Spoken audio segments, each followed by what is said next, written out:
You wake up full of motivation, gym bag is packed, meals are prepped, the plan, it's written out. But by the time it gets to 5:30, you get home, you sit down, you can take your phone out, and everything that you planned evaporates. It goes away, it's gone. You end up scrolling for a while, maybe watching some Netflix, cancel the gym, order a takeaway, and think, what the fuck? And tell yourself next time it will be different. I'll be able to sort it out next time. It was just a bad day, and yeah, like I will be able to overcome this. This isn't a problem that can be fixed with more discipline. And I hate to be bringing up like the nervous system. Okay, it's rooted in the nervous system, okay, but not in the like woo woo way that the whole internet is talking about nervous systems at the moment. But the root cause, that's where it's coming from. And no gym program, meal plan, accountability app, nothing can fix the accountability gap with you setting out with good intentions and ending up just completely sabotaging yourself in the evenings, essentially. So let me explain. If I can be honest with you, most clients that join the wellness club say exactly the same thing. I know exactly what to do.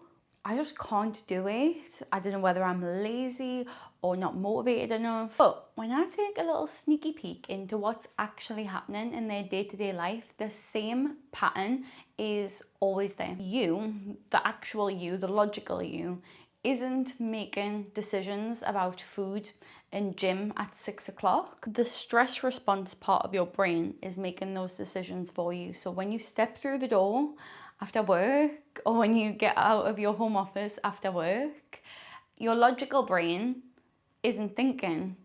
Your stress response is making the decision for you. The prefrontal cortex, the logical part, which has done the meal prep, it's packed your bag, it's done, you know, it knows what it needs to do. That ain't in control, my friend. She's tired, she's had a busy old day. So what's happening instead? You are essentially operating from the survival part of your brain. Doesn't care about your macros, doesn't care about your gym session, just cares about survival. And survival sounds like sitting on the sofa getting quick hits of dopamine from your phone. And by the end of this video, you are going to fully understand why this keeps happening to you and have the tools and systems so that you can overcome it and finally stick to your plans. So a little bit of information about me. I have a food science degree. I have a nutritional science master's. I've been an online coach for over 5 years now. I've been obsessed with the gym and health and fitness for about 12 years. I could probably guesstimate the calories and the macros for most foods by this point, just because like it is genuinely my like passion, like it's my area of expertise, you know. And I have had more trial and errors and fails and experiments with different ways to do my food than I could care to count, you know, so many. And actually, a few months ago, this was towards the end of my pregnancy, I had reorganized my week of planning for things. So I meal prep. That's what works for me. It doesn't work for everybody. You have to use what works best for you in your life. And I found meal prep works best for me when I'm working because I don't have to make any decisions about food during the day. It's all there, it's all ready for us. But it is a lot of work to actually do the meal prep. So I knew that I needed one day to plan, to sit and think, what meals are you having, and to order the ingredients. And then I needed one day to cook. So I popped that planning day on a Thursday evening. I was looking at my calendar, there was a bit of a gap, like I thought, let's pop that Thursday evening after work. And then you're going to do your cooking on a Sunday, so it's fine, like you've got plenty of time, it's going to work. Logically, I was like, this is absolutely fantastic. But it would get to Thursday and I'd see that in my calendar and I'd almost sort of like feel really uncomfortable every time I seen it, and I'd literally avoid it. It would get to the end of the day and I would close my computer down, I'd look at that and I'd be like, yeah, whatever. Like I'd completely skim over it, I'd avoid it. Like even though I put it in there with the best of intentions, I'd scramble on a Friday morning or even forget sometimes, and I'd end up there on Sunday like, shit, I've got no plan, no ingredients, no nothing. I'm just gonna be scrambling for meals all week and I'm really fucked up because of this decision that I made last week. And why do I keep doing this to myself? I was so frustrated because I knew what I was doing. Like I knew what I was supposed to, like why couldn't I follow through? Then I actually took a minute and I thought, You like this is a creative task. It requires, you know, a bit of research to find recipes. It requires like a little bit of excitement, a little bit of fun, a little bit of desire to make these recipes, right? And well, to plan these recipes. And you're putting it on a Thursday after work. You've been working Monday, Tuesday, Wednesday, Thursday. You put it on a Thursday evening and you are so burnt out, like after that, like not burnt out, but you know, exhausted from work. Why do you think you've got the capacity to do that then? And then I was like, oh, that's a really good point. That's why I keep avoiding it, because I don't have the capacity. Like my brain is so depleted then, it's just not going to work. And it was a huge relief, and it made me realize that there's two things. Like you have to give yourself permission to do these things that don't seem that productive, because planning your meals and ordering your food doesn't feel that productive because there's no immediate instant gratification. So you have to know that there will be, the gratification will come later. And also you need to realize that it has to occur on a time that you're going to be able to follow through. So this kept happening because of decision fatigue, and I'm just going to write this without talking because I can't spell and write at the same time. Your willpower is like a muscle and it gets depleted. So if you start doing bicep curls, you're feeling pretty good at the start. A minute later, you're feeling pretty exhausted, and then eventually you'd reach a point where you can't do any more because you're fully depleted. That's what your willpower is like. Throughout the day, you're making loads of decisions, especially at work, about everything. Or if you're juggling more than just work, if you're juggling a family, if you've got a lot on your plate, you're making a lot of decisions.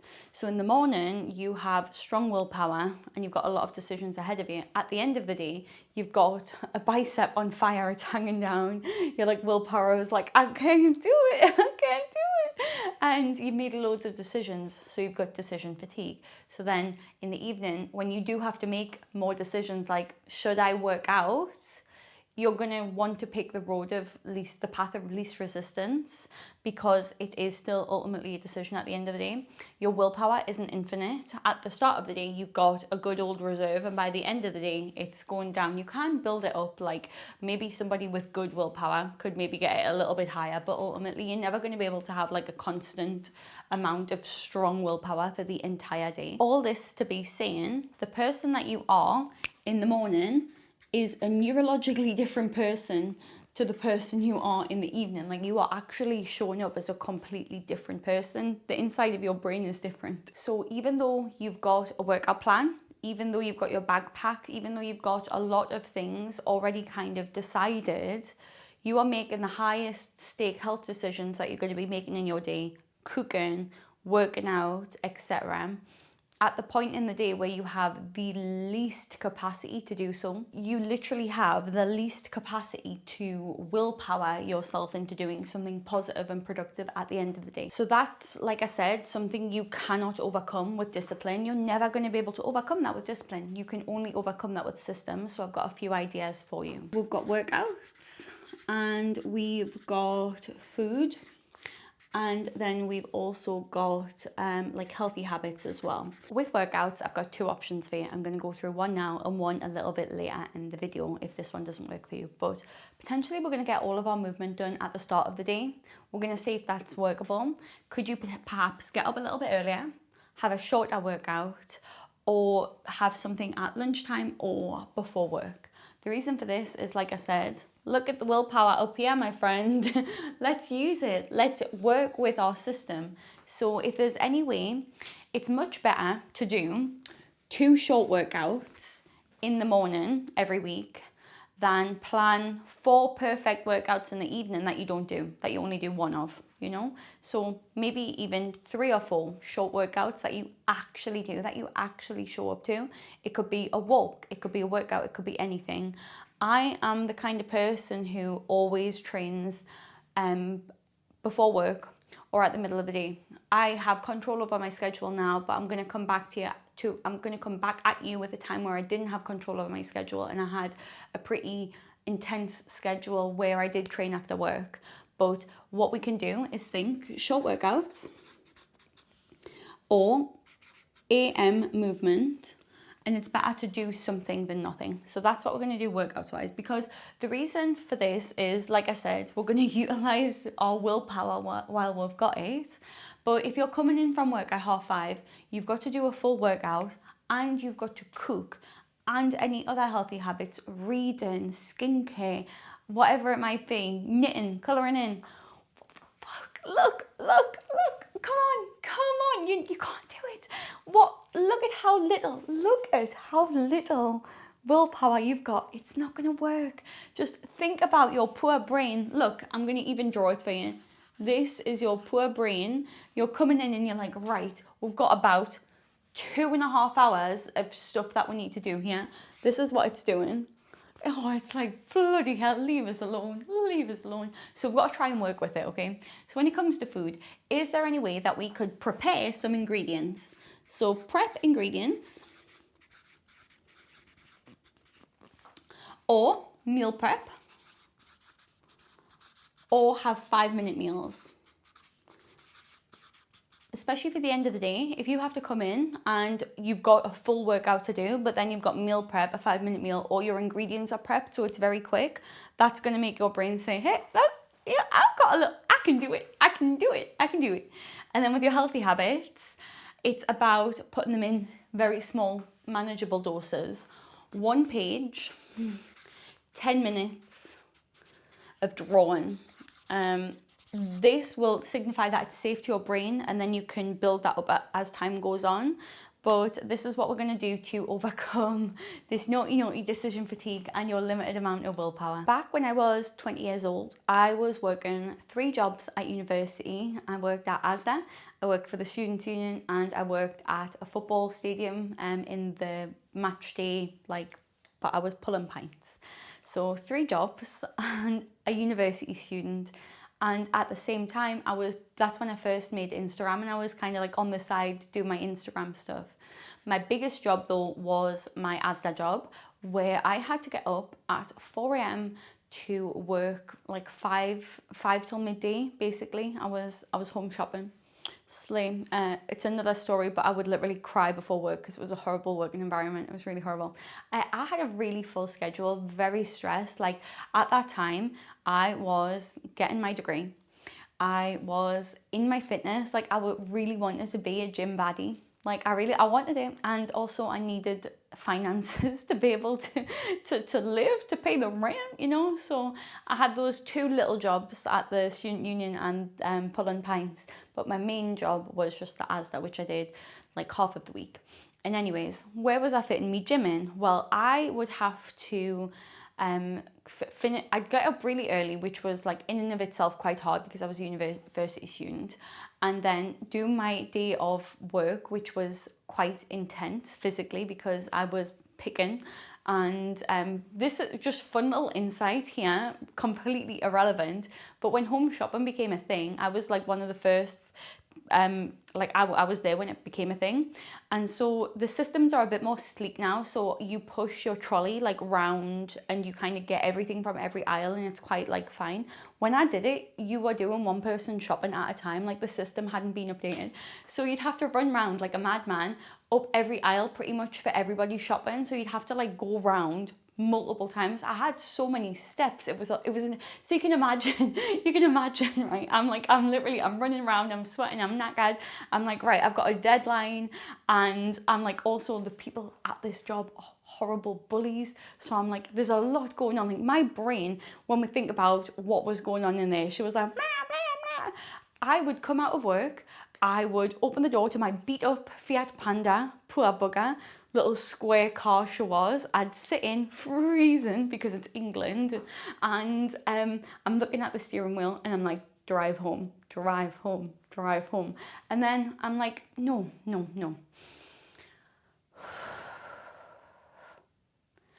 Here's a protein bar because it makes you feel like a gym girl. Get your protein bar out. Let's turn some gym music on. Let's eat the protein bar. Let's party. Let's boogie. Let's transition into gym girl. Go to the gym, have fun, post about it on Instagram. And basically, that's how I managed to do it all. And essentially, you need to have a transition between work you and gym you, active you, like bad bitch you. Bad bitch you can also be work you as well, but maybe just like sporty bad bitch you versus worky bad bitch you.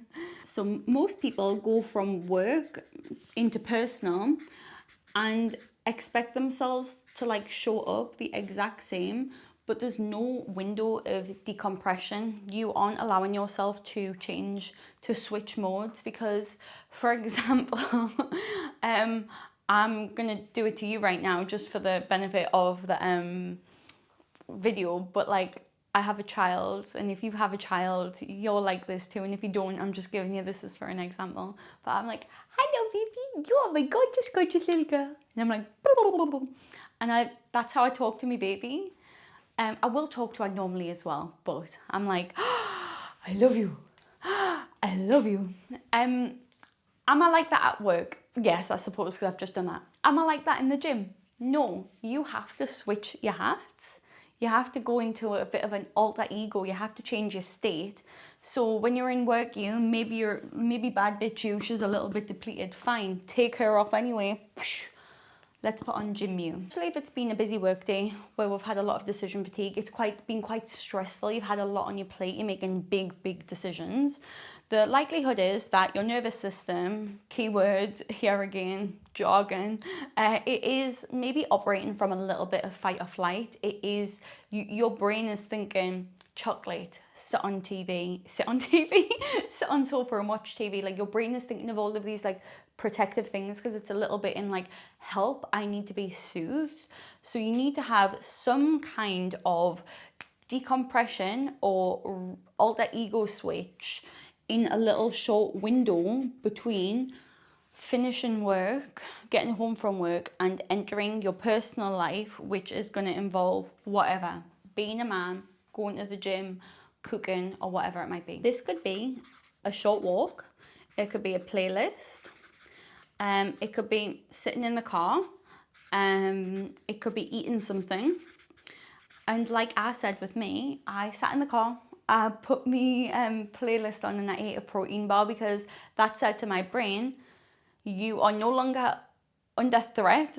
None of the gym people, none of the work people can get you anymore. You are eating a protein bar, which makes you feel like you are a gym girl, and let's get pumped, let's get hyped.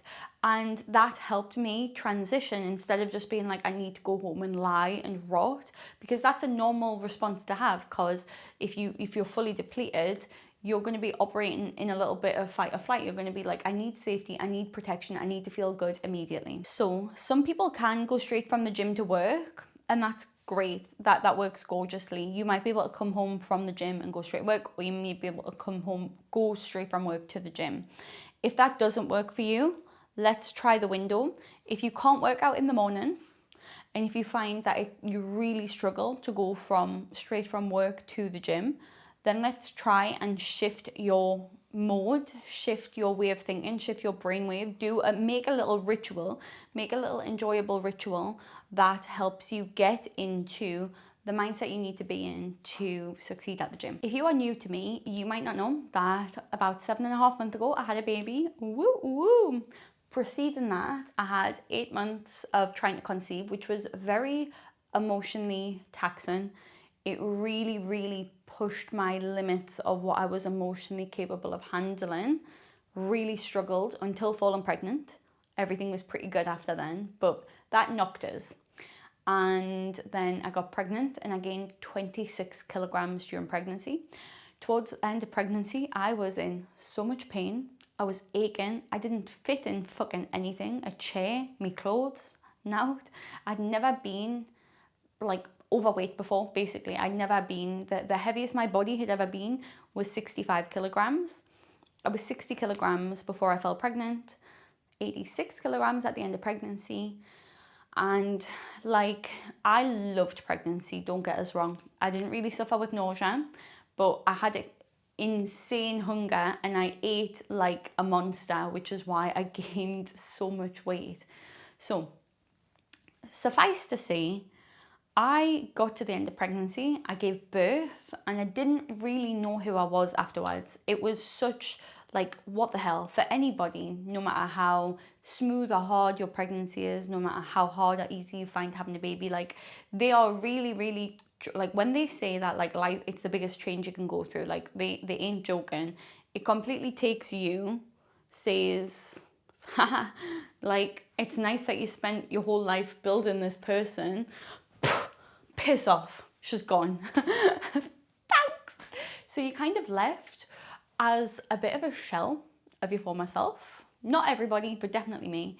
And I found that like really, really hard. I'm not gonna lie to you. It was really difficult, especially me, who I was, my identity. I told you earlier on, my whole life is about being like knowledgeable on health and having been consistently healthy for my whole adult life. Always been lean, always been small, always been fit, fast, capable. I've always been the fit one. So then I was kind of like the one who was in pain, lots of body fat, low confidence, unsure of who I was. So, as you can imagine, I was definitely in a completely different place to where I had ever been before. I'd never been in a place like this. And so what I did, the second that I got home out of the hospital, is I made myself a habit tracker. And I said, let's go. Teeny tiny goals. They were like, get up for 2 minutes and walk, because I'd had an emergency C-section. Get up and move my body for 2 minutes, even though it hurt, because the blood flow would happen and that would help my recovery. Drink 2 litres of water a day for my recovery. Shower twice a day, because I heard like loads of new mums like felt like shit, and I thought, you always feel good after a shower.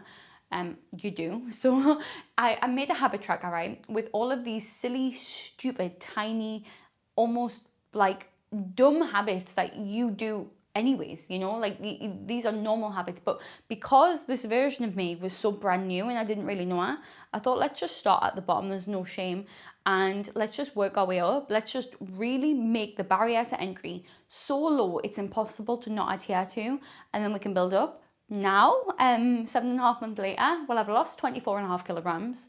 I'm walking 14,000 steps per day. I'm strength training 3 times a week. I'm running once a week. I'm cycling once a week. I'm meal prepping. I'm a mom. I'm working. There ain't nothing that I'm not doing, right? Like I am that bitch, and I'm glad that I went through that, because it made me even more that bitch. So to say, I made my plan to get back with absolutely no reference to the version of me who I was before pregnancy, because obviously I wasn't going to be able to do what she was. I met myself where I was. So what I mean by that is, this happened in my last video. I don't know how to make this less awkward anytime. What if I sit down and I'm gonna write on it, and I'm gonna come back to you.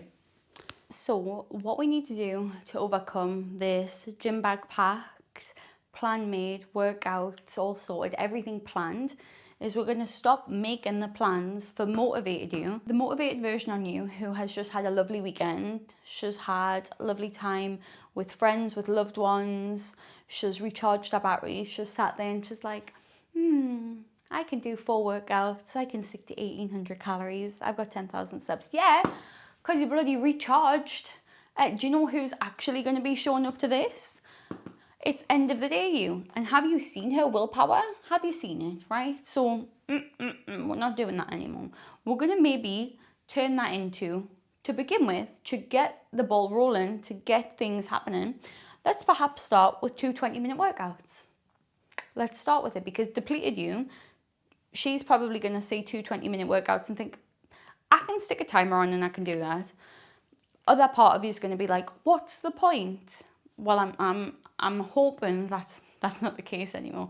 The point is, Depleted you will complete that for 1 week, and she'll be like, oh my God, I did that. I'm really proud. Like, that's locked in. That's safe to me now. I know no matter how busy work is, I can actually do two 20-minute workouts.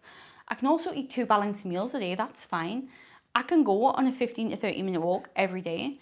Gorgeous. The next week, what you could potentially do is turn that into 3 20-minute workouts. And lo and behold, you get from Depleted you, her plan, into Motivated you, hers plan, in maybe the space of like 4 to 8 weeks, it's going to take for your brain and your willpower to build up. Your brain has said, this is safe, this is safe, this is safe, I can do this. You add a little bit more and it becomes safe and it becomes normal. And by that point, you're already getting the returns, you're already getting, you've got more energy, you feel better, you're starting to notice a difference.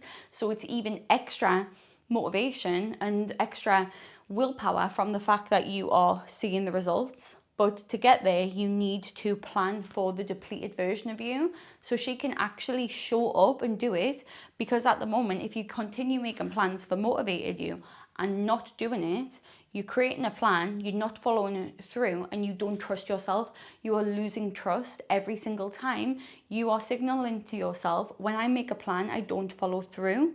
And that is worse than thinking, what's the point? Well, the point is, if we do something little, we build on top of it and build on top of it. Prove that we can follow through, prove that we can do it, and prove that we can do more. Moreover, when it gets to, maybe you're somebody who can show up motivated for like 2 weeks and then you have a bad week, you miss a workout, you miss your calories, and then you completely give up because you're like, well, what's the point? Because I can't stick to it. When you've had a little depleted you moment, you actually find it really easy to just revert back into the depleted you mode. You'll go to your balanced meals, you'll go to your shorter walk, you'll go to a couple of short workouts, instead of completely giving up, so that when it comes back round to having the capacity again, you can jump right back in and jump right back up, as opposed to starting again from scratch. So yeah, you don't need more discipline. Actually, you just need to work with your brain, make it small, make it safe, make it manageable, and build up. Plan for the worst version of you who could possibly show up, and you're always going to succeed. Now, if this makes you feel a bit relieved, but you're also a little bit like, I'm a bit unsure on exactly how to calculate fat loss. Like, how do I actually prepare for fat loss? What do I do to optimize fat loss? And I've lost fat before, but it comes back. So how can I maintain my results? Watch my previous video, I'm going to link it above, which tells you exactly how to do all of those things so you can lose fat confidently and maintain your results. And that's actually it from me. Thank you. I'll see you in my next video, and I'm hoping that this has been insightful and helpful.